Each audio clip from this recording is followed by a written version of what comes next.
Everyone welcome to all in one YouTube channel.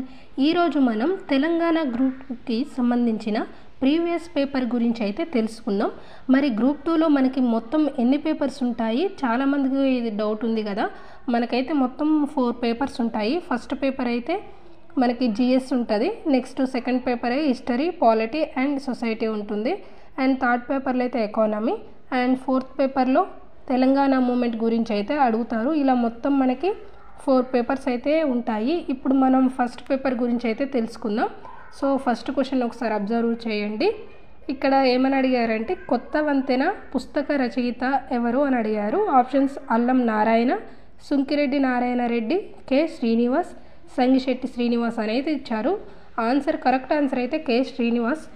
ఇక్కడ నేను just అయితే నేను క్వశ్చన్ అండ్ ఆన్సర్ అయితే చెప్తున్నాను. మొత్తం ఆప్షన్స్ గురించి అయితే చెప్పట్లేదండి. ఓన్లీ క్వశ్చన్ అండ్ ఆన్సర్సే చెప్తున్నాను. అంటే మీకు ప్రీవియస్ పేపర్ ఎలా ఉంటాయి అని తెలియడానికి అయితే చెప్తున్నాను.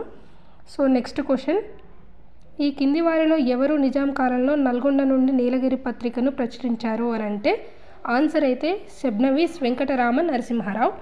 నెక్స్ట్, ఈ కింది వారిలో ఎవరు ప్రబంధ వాజ్మయ వికాసంపై సిద్ధాంత గ్రంథాన్ని ప్రచురించారంటే పల్లా దుర్గయ్య.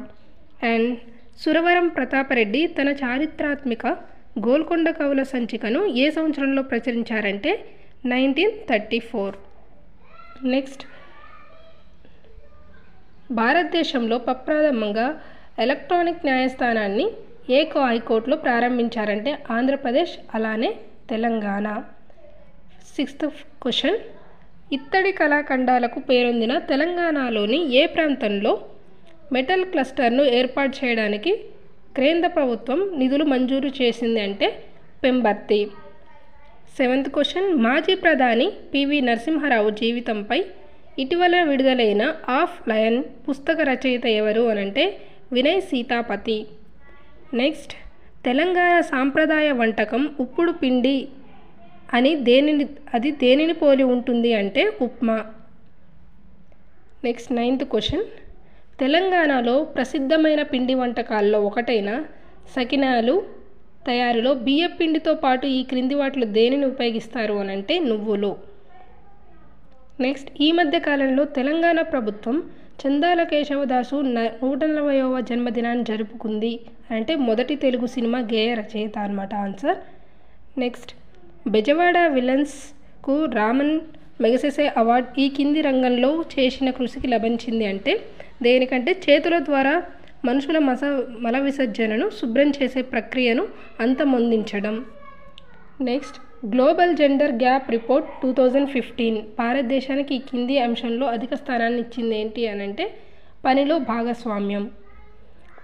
13th, బాల కార్మిక నిషేధ మరియు నియంత్రణ చట్టాన్ని 2016 సంవత్సరంలో సవరించి బాల కార్మిక వ్యవస్థను ఈ క్రింది వృత్తులలో తప్ప అన్నింటిలోనూ రద్దు చేశారు అనంటే బాలురు తమ కుటుంబ వ్యాపారానికి సంబంధించి ప్రమాదకరమైన పనుల్లో తప్ప ఇతర పనుల్లో సహాయం చేయడం.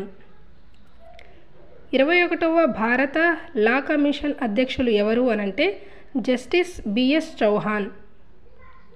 నెక్స్ట్, 15th క్వశ్చన్, వికలాంగుల సమాన అవకాశాలు, హక్కుల పరిరక్షణ మరియు సంపూర్ణ భాగస్వామ్యం చట్టం 1995 వారికి ఈ క్రింది రంగంలో 3% రిజర్వేషన్ కల్పించింది అనంటే కేంద్ర ప్రభుత్వంలోని అన్ని ఉద్యోగాలు మరియు సర్వీసుల్లో. నెక్స్ట్ క్వశ్చన్, తెలంగాణకు సంబంధించి మొట్టమొదటిగా వాలీబాల్ క్రీడల్లో ప్రతిష్టాత్మక అర్జున అవార్డును పొందిన మహిళా క్రీడాకారిణి ఎవరు అనంటే జి ములిని Reddy. And 17th question, Telangana నీటిపారుదల శాఖ భారత అంతరిక్ష పరిశోధన సంస్థ ఇస్రోలో చేసుకున్న అవగాహన ఒప్పందం దేనికి సంబంధించింది అని అంటే తెలంగాణలో నీటి ప్రదేశాలను గుర్తించడానికి. 18th క్వశ్చన్, హరితహారం యొక్క 2వ దశను తెలంగాణ ముఖ్యమంత్రి గారు ఏ గ్రామం నుండి ప్రారంభించారంటే ఆప్షన్ 2 అనమాట, గుండ్రంపల్లి, నల్గొండ జిల్లా అనమాట. నెక్స్ట్, ఓజోన్ పొర అతినీల లోహిత కిరణాలను భూమికి రాకుండా కాపాడుతుంది. ఈ కింది వాటిలో ఏది ఓజోన్ పొరకు హాని కలిగిస్తుంది అంటే ఎయిర్ కండిషనర్లో వాడే chlorofluoro carbons. And next question, national disaster response force కేంద్ర ప్రభుత్వంలో ఏ మంత్రిత్వ శాఖ ఆధీనంలో పనిచేస్తుంది అంటే హోం మంత్రిత్వ శాఖలో. అండ్ 21st క్వశ్చన్, అభివృద్ధి కార్యక్రమాలు విపత్తు ముప్పునకు దోహదం చేస్తాయనే వాదాన్ని ఎదుర్కొనేందుకు ఒక పద్ధతి. ఆ పద్ధతి ఏంటంటే విపత్తు తీవ్రత తగ్గింపు చర్యలను ప్రధాన స్రవంతిలో జరపడం. నెక్స్ట్, భూకంపాల వలె హఠాత్తుగా కాకుండా కరువు నెమ్మదిగా వచ్చే ప్రమాదం. దీన్ని ఎదుర్కొనేందుకు ఒక చర్య ఉంది. దాని ఏంటంటే దీర్ఘకాలిక ప్రణాళిక ద్వారా ఆధునిక సాంకేతిక ద్వారా సేద్య జలాల వినియోగం. నెక్స్ట్ 23rd క్వశ్చన్, డిసెంబర్ 1984లో సుమారు 5 లక్షల మందికి హాని కలిగించిన భోపాల్ విపత్తుకు కారణం ఏంటంటే పారిశ్రామిక ప్రమాదం అన్నమాట. నెక్స్ట్ 24th క్వశ్చన్, ఈ కింది వాటిలో పేర్కొన్న వాటిలో దేశంలో ఏ దేశానికి ఆ దేశాలకు అణు ఇంధన సరఫరా కూటమి న్యూక్లియర్ సప్లయర్ గ్రూప్లో సభ్యత్వం ఉంది అని అంటే చైనా. ఆన్సర్ అయితే China. And 25th question, Sindhu నది జలాల ఒప్పందం ప్రకారం భారతదేశానికి ఈ కింది సేతులపై పూర్తి హక్కులు ఇచ్చినారు అని అంటే సేవలపై. ఆన్సర్ వచ్చేసి బియాస్ నది, అలానే Sindhu, next one Sutlej. Answer third అనమాట, బి, సి అండ్ ఈ. నెక్స్ట్ 26th క్వశ్చన్, ఎన్పిటి సిటిబిటీలకు సంబంధించి ఈ కింది అంశాలను గమనించండి అనేది ఇచ్చారు. భారతదేశం ఎన్పిటి సిటిబిటీలపై సంతకం చేయలేదు, ఆమోదించలేదు. నెక్స్ట్ ఆప్షన్, భారతదేశం ఎన్పిటిపై సంతకం చేసింది కానీ సిటిబిటీపై చేయలేదు మరియు రెండింటినీ ఆమోదించలేదు అని ఇచ్చారు. పైన ఇవ్వబడిన అంశాల్లో ఏది సరైనదని అంటే మనకి ఆప్షన్ 1 అయితే కరెక్ట్. భారతదేశం ఎన్పిటి సిటిబిటీలపై సంతకం చేయలేదు, ఆమోదించలేదు.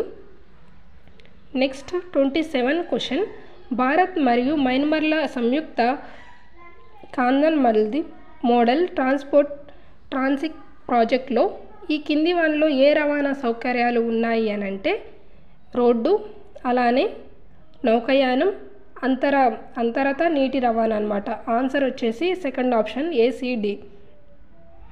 నెక్స్ట్ క్వశ్చన్, బ్రిక్స్ దేశాల సమూహానికి 216వ సంవత్సరానికి అధ్యక్షత వహించే దేశం ఏంటి అని అంటే భారతదేశం. అండ్ 29th క్వశ్చన్, 2016 బ్రెజిల్లో రియో డి జెనెరోలో జరిగిన ఒలింపిక్స్ క్రీడల థీమ్ ఏమిటి అని అంటే శాంతి మరియు పర్యావరణం. అండ్ 30 క్వశ్చన్, 2016లో జరిగిన స్వాతంత్ర దినోత్సవంలో నరేంద్ర మోడీ ఈ కింది వారిలో ఎవరి జ్ఞాపకార్థం మ్యూజియం నిర్మించి అంకితమిస్తామని వాగ్దానం చేశారు అని అంటే గిరిజన స్వాతంత్ర యోధుల గురించి. నెక్స్ట్, ప్రవర అనునది ఈ కింది నది యొక్క ఉపనది అంటే దేని యొక్క ఉపనది అని అంటే గోదావరి నది యొక్క ఉపనది. నెక్స్ట్ క్వశ్చన్, కేంద్ర మంత్రి మేనకా గాంధీ చేతుల మీదుగా ఇటీవల పోక్సో ఈ బాక్స్ అనే ఆన్లైన్ ఫిర్యాదు వ్యవస్థ ప్రారంభించబడింది. దీని ప్రకారం కింది నేరాలను చేసిన వారిపై సులువుగా మరియు ప్రత్యక్షంగా ఫిర్యాదు చేయవచ్చు అని అంటే బాలల పట్ల లైంగిక నేరాలు. అండ్ 33 క్వశ్చన్, వ్యాపారాత్మకంగా గర్భాన్ని అద్దెకివ్వడానికి నిరోధించడానికి ఈ మధ్య కేంద్ర ప్రభుత్వం సరోగసి నియంత్రణ బిల్లు 2016కు ఆమోదం తెలిపింది. ఈ బిల్లుకు సంబంధించి కింది వాటిలో ఏది సరైనది అని అంటే ఆప్షన్స్, ఇది మన దేశంలో సరోగసిని నిషేధిస్తుంది. ఇది వ్యాపారాత్మక సరోగసి, దానికి సంబంధించిన మానవ పిండాన్ని అమ్మడం మరియు కొనడానికి నిషేధిస్తుంది. కొన్ని నిబంధనలను లోబడి ఇది నైతికపరమైన సరోగసిని పిల్లలు లేని తల్లిదండ్రుల కొరకు అనుమతినిస్తుంది. ఇది విదేశీయుల స్వల్పింగ సంపర్క జంటలు, పెళ్లి కాకుండా సహజీవనం చేస్తున్న జంటలు మరియు ఒంటరిగా ఉంటున్న వ్యక్తులు సరోగసి ద్వారా పిల్లల్ని కనడానికి నిషేధిస్తుంది అని అంటే ఆన్సర్ అయితే C and D. Next question, భూగర్భ జలాల అభివృద్ధి స్థాయి అధికముగా గల రాష్ట్రం ఏమిటి అంటే పంజాబ్. నెక్స్ట్ క్వశ్చన్, 2006 రియో ఒలింపిక్స్లో నూతనంగా ప్రవేశపెట్టబడిన ఆట ఏది అని అంటే కైట్ సర్ఫింగ్ అనమాట. నెక్స్ట్, దక్షిణ భారతదేశంలో నీలగిరి కొండలకు దక్షిణ చివరన ఉన్న కనుమ ఏది అని అంటే ఆన్సర్ వచ్చేసి ద పాల్గట్ గ్యాప్ అనమాట. అంటే ఆన్సర్ పాల్గట్ సందు. నెక్స్ట్ క్వశ్చన్, ఆసియా ఖండంలో బ్రహ్మపుత్ర నది వివిధ దేశాల్లో ప్రవహిస్తుంది. ఆ దేశాలు ఏమిటి అని అంటే టిబెట్, చైనా, ఇండియా, అలాగే బంగ్లాదేశ్. నెక్స్ట్, భారతదేశంలో ప్రస్తుతం 3 బంగారు గనులు పనిచేస్తున్నాయి. వాటిలో ఒకటి ఏమిటి అని అంటే కోలార్, కర్ణాటక అన్నమాట. నెక్స్ట్ 39th క్వశ్చన్, భారత్ నైరుతి ప్రాంతంలో ఉన్న అత్యంత ఎత్తైన పర్వత శిఖరం ఏది అని అయితే అడిగాడు. సో ఇక్కడ ఆన్సర్ అయితే అనైముడి శిఖరం, కేరళ. హిమాలయ పర్వతాలు ఈ కింది 5 దేశాలలో వ్యాపించి ఉన్నాయి అని అంటే ఆన్సర్ వచ్చేసి first option Bhutan, India, Nepal, China and Pakistan. Next question, Karakoram అంటే నల్లటి పర్వతాలు ఈ కింది వాటిలో భాగం అని అంటే అవి ఆన్సర్ వచ్చేసి హిమాలయ పర్వతాల్లో భాగం. నెక్స్ట్ 42 క్వశ్చన్, భారతదేశంలో ఋతుపవన వాతావరణానికి కారణాలు ఏమిటి అని అంటే ఆన్సర్ అయితే ఇక్కడ ఆన్సర్ అన్నీ అనమాట. ప్రదేశాలు కావచ్చు, నెక్స్ట్ ఉష్ణోగ్రత భేదాలు కావచ్చు, వాయు ప్రసవరణం కావచ్చు, అంతర ఉష్ణ ప్రాంతాల సమ్మేళనం అయి ఉండొచ్చు. ఆన్సర్ అయితే ఫోర్త్ ఆప్షన్. నెక్స్ట్, ఈ మధ్య భారతదేశంలో అత్యధిక వార్షిక వర్షపాతం ఎక్కడ నమోదు అయ్యింది అని అంటే ఆన్సర్ వచ్చేసి అయితే మనకి సెకండ్ ఆప్షన్ అనమాట, మౌష్యనారం, అలానే మేఘాలయ అనమాట. నెక్స్ట్ 44 క్వశ్చన్, ఉత్తరాఖండ్లో జిమ్ కార్బెట్ జాతీయ ఉద్యానవనం దేనితో సంబంధం కలిగి ఉంది అంటే ఆన్సర్ వచ్చేసి వన్యప్రాణులు. నెక్స్ట్, సర్గాసో సముద్రం గల మహాసముద్రం ఏంటంటే ఉత్తర Atlantic. 47th question, MS Dhoni the untold story సినిమాలో క్రికెటర్ మహేంద్ర సింగ్ ధోని పాత్రను సుశాంత్ సింగ్ రాజ్పుత్ పోషించారు. ఈ సినిమా దర్శకుడు ఎవరు అని అంటే నీరజ్ పాండే. 48th క్వశ్చన్, తమిళ సినిమా పరిశ్రమను కాలీవుడ్ అని, మలయాళ సినిమా పరిశ్రమను మాలీవుడ్ అని పిలుస్తారు కదా, అలానే బెంగాలీ సినిమా పరిశ్రమను ఏ పేరుతో ప్రసిద్ధమైనది అనేది అడిగారు. ఆన్సర్ వచ్చేసి అయితే టాలీవుడ్. నెక్స్ట్ క్వశ్చన్, చెనకా కొరాట గ్రామాలు ఏ నది తీరంలో ఉన్నాయి అని అంటే పెన్గంగా నది. ఆన్సర్ అయితే ఫస్ట్ ఆప్షన్. నెక్స్ట్ 50 క్వశ్చన్, ప్రపంచ ఆరోగ్య సంస్థ ఈ క్రింది ఆసియా దేశాన్ని మలేరియా రహిత దేశంగా ఇటీవల ప్రకటించింది అని అంటే ఆన్సర్ వచ్చేసి అయితే శ్రీలంక అన్నమాట. నెక్స్ట్ 51 క్వశ్చన్, 4G సెల్ ఫోన్లో LTE టెక్నాలజీ ఉపయోగించారు. LTE అనగా ఏమిటి అని అంటే ఆన్సర్ అయితే first option long term evolution అనమాట ఆన్సర్ అయితే. నెక్స్ట్ 52 క్వశ్చన్, ఇటీవల శాస్త్ర సాంకేతిక మంత్రిత్వ శాఖ సత్యం అనే నూతన కార్యక్రమాన్ని ప్రారంభించింది. దీని ముఖ్య ఉద్దేశం ఏమిటి అని అంటే ఆన్సర్ అయితే ఫోర్త్ ఆప్షన్. ఆన్సర్ వచ్చేసి యోగా మరియు ధ్యానంలకు సంబంధించిన పరిశోధన బలోపేతం చేయడం. నెక్స్ట్ 53rd క్వశ్చన్, 2 శాస్త్రవేత్తల పేర్లను కలిపి నామకరణం చేసిన అనువు బోసాన్. వీరిలో ఒకరు ఐన్స్టీన్కు 2వ భారతీయ శాస్త్రవేత్త పేరు ఏంటి అని అంటే ఆన్సర్ వచ్చేది ఫస్ట్ ఆప్షన్ సత్యేంద్రనాథ్ బోస్ అన్నమాట. నెక్స్ట్ 54 క్వశ్చన్, భారతీయ సంతతికి చెందిన పలువురు నోబెల్ బహుమతి గ్రహీతలున్నారు. ఈ కింది వానిలో ఎవరు నోబెల్ బహుమతి గ్రహీత కాదు అని అయితే ఆన్సర్ ఇచ్చారు. సో ఆన్సర్ 3 శ్రీనివాస్ రామానుజన్ అయితే ఇక్కడ నోబెల్ బహుమతికి అయితే గ్రహీత కాదనమాట. నెక్స్ట్ 55th క్వశ్చన్, స్వదేశీ సాంకేతిక పరిజ్ఞానంతో తయారు చేసిన మొదటి అణు రియాక్టర్ పేరు ఏమిటి అని అంటే ఆన్సర్ అయితే first option Apsara. Next 56th question, ఇక్కడ స్మైలింగ్ బుద్ధ అనే కోడ్ పేరుతో మొదటి అణు పరీక్ష రాజస్థాన్లో జరిగిన సంవత్సరం ఏమిటి అని అంటే 1974. నెక్స్ట్ క్వశ్చన్ చూద్దాం. నెక్స్ట్, భారతీయ అణు కార్యక్రమం పితామహుడిగా ఎవరిని పిలుస్తారు అంటే ఆన్సర్ అయితే హోమ్ జే బాబా అన్నమాట.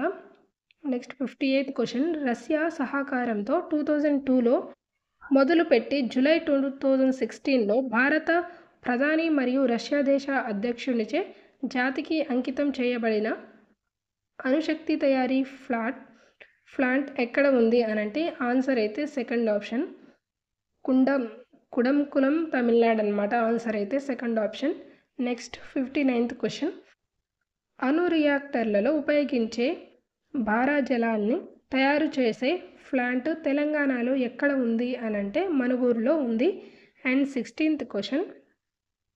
భారతదేశం 1975లో కాస్మోస్ ద్వామ్ రష్యా నుండి రోదసిలోకి ప్రయోగించిన కృత్రిమ ఉపగ్రహం పేరు ఏమిటి అంటే ఆర్యభట్ట అనమాట. Next question 61. భారత అంతరిక్ష కార్యక్రమ పితామహుడుగా ఎవరిని పిలుస్తారు అంటే విక్రమ్ సారాభాయ్. నెక్స్ట్ స్వదేశీ పరిజ్ఞానంతో HAL హాల్ రూపొందించిన తేలికపాటి యుద్ధ విమానం పేరు ఏమిటి అంటే తేజస్ అనమాట. Next question. స్వదేశీ సాంకేతిక పరిజ్ఞానం ద్వారా తయారు చేసిన రాకెట్ ఇంజన్ ద్వారా 2211 కిలోగ్రాముల బరువు గల ఇన్సాట్ 3DR ఉపగ్రహాన్ని ఇస్రో సెప్టెంబర్ 2016లో కక్షలోకి ప్రవేశపెట్టింది. ఆ ఇంజన్ పేరు ఏమిటి అని అంటే క్రయోజెనిక్. Next question. రష్యా సహకారంతో తయారు చేసిన సూపర్సోనిక్ క్రూజింగ్ క్షిపణికి భారత్ రష్యా దేశాలలో 2 నదుల పేర్లు కలిపి పెట్టిన పేరు ఏమిటంటే BrahMos. Next question.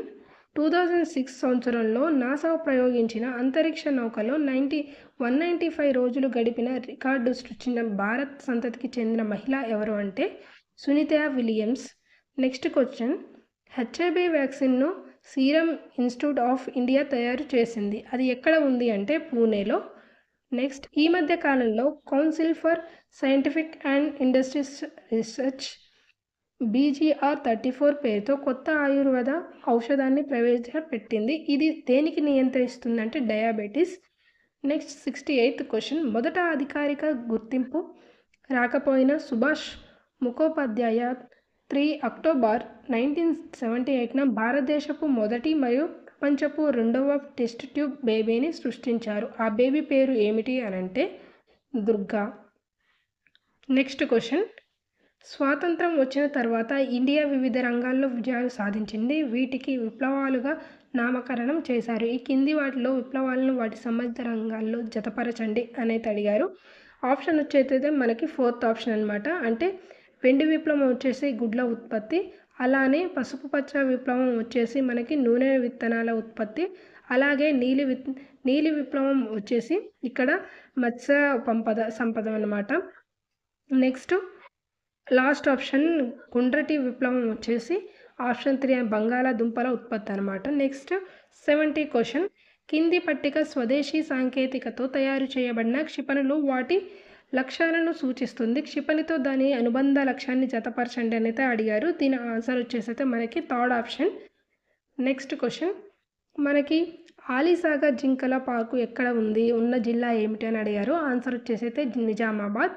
Next. Telangana రాష్ట్రంలో అత్యంత విస్తృతంగా ఉన్న నేలలు ఏంటి అని అంటే ఎర్ర నేలలు. నెక్స్ట్. పశ్చిమ కనుమల శిఖరాలు ఈ రకపు మృత్తికలతో అవతరింపబడి ఉన్నాయి అని అంటే ఆన్సర్ వచ్చేసి లేటరైట్ సాయిల్స్ అనమాట, లేటరైట్ మృత్తికలు. నెక్స్ట్. కన్యాకుమారి ఎక్కడ ఉన్నది అని అంటే కన్యాకుమారి అయితే ఎక్కడ ఉందంటే భూమధ్య రేఖకు ఉత్తరంగా ఉంది. ఆన్సర్ వచ్చేసి 4th ఆప్షన్. Next question. ఇక్కడ ఈ కింది వానలో ఏ 2 జిల్లాల ప్రాణహిత చేవెళ్ళ ఎత్తిపోతల పథకం కిందకు రావు అని అంటే ఫస్ట్ ఆప్షన్ అనమాట. ఆన్సర్ వచ్చేసి Khammam, Mahabubnagar. Next 76th question. Telangana అత్యంత జల విద్యుత్ సామర్థ్యం గల ప్రాజెక్ట్ ఏమిటి అంటే ఆన్సర్ వచ్చేసి శ్రీశైలం ఎడమగట్టు. 2011వ జనాభా లెక్కల ప్రకారం కేరళ రాష్ట్రం తర్వాత అత్యధిక అక్షరాభ్యత సాధించిన రాష్ట్రం ఏది అని అంటే ఆన్సర్ వచ్చేసి ఫస్ట్ ఆప్షన్ లక్షద్వీప్. నెక్స్ట్. ఇటీవల కేంద్ర ప్రభుత్వం రైల్వే బడ్జెట్ను సాధారణ బడ్జెట్తో కలిపి 2017 to 2018వ సంవత్సరం నుండి ఒకే బడ్జెట్ను రూపొందించాలని నిర్ణయించింది. ఇది గత ఎన్ని సంవత్సరాలుగా వస్తున్న సాంప్రదాయానికి ముగింపు అని అంటే మనకి ఆన్సర్ వచ్చేసి first option 92 years. Next 80 question.